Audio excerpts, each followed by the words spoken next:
Hello, my name is Dale Tucci, and this session is about case presentation, but case presentation is truly about patient education.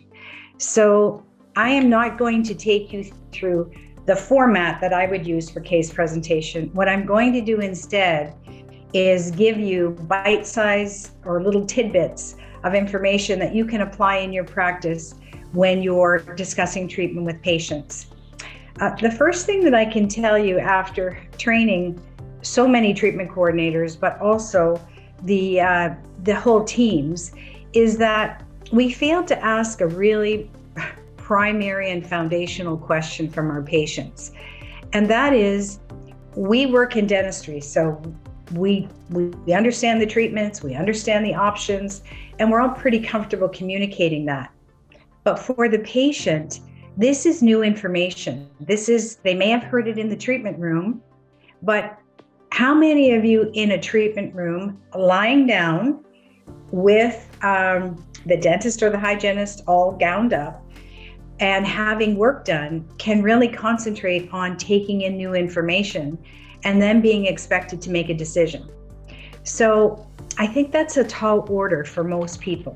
So what I would suggest you do is start with a foundational question to the patient, which is, if you are learning new information, so if you're taking that in, what is your preference? Would you prefer that I communicate with you in a lot of detail, or is your preference for me to communicate in point form and you'll ask questions?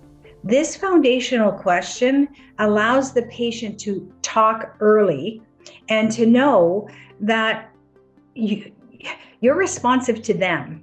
It isn't you communicating in your typical style. It's you adapting to meet theirs. Because at the end of the day, in order for a patient to make a decision, they have to understand the issue.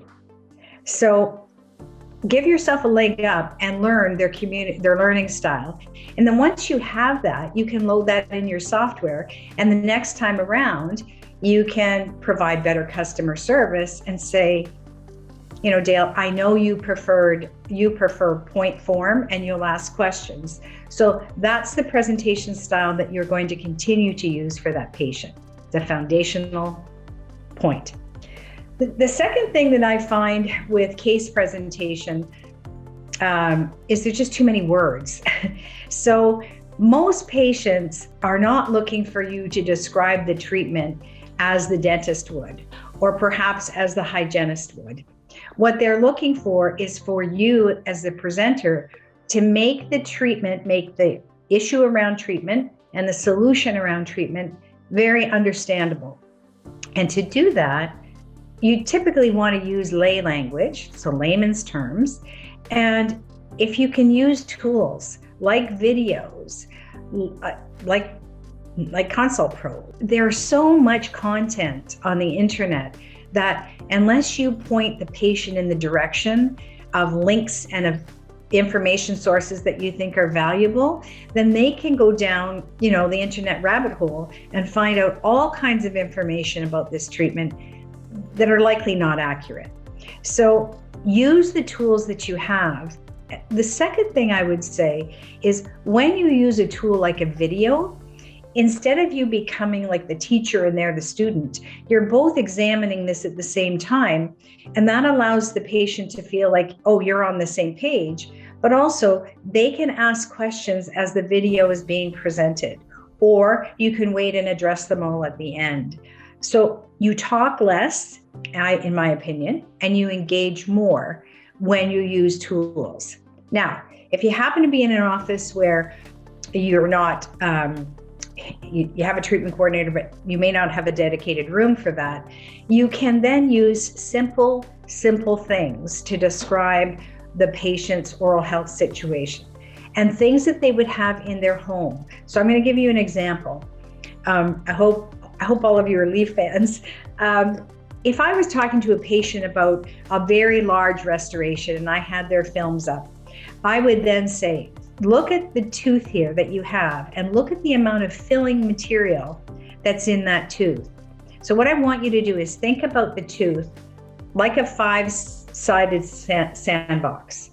And in your case, you have this side, and this side with an issue, and that issue is decay.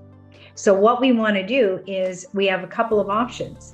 We can repair this sandbox or these missing sides by doing what we call a composite restoration. So you would look at it as a tooth-colored restoration.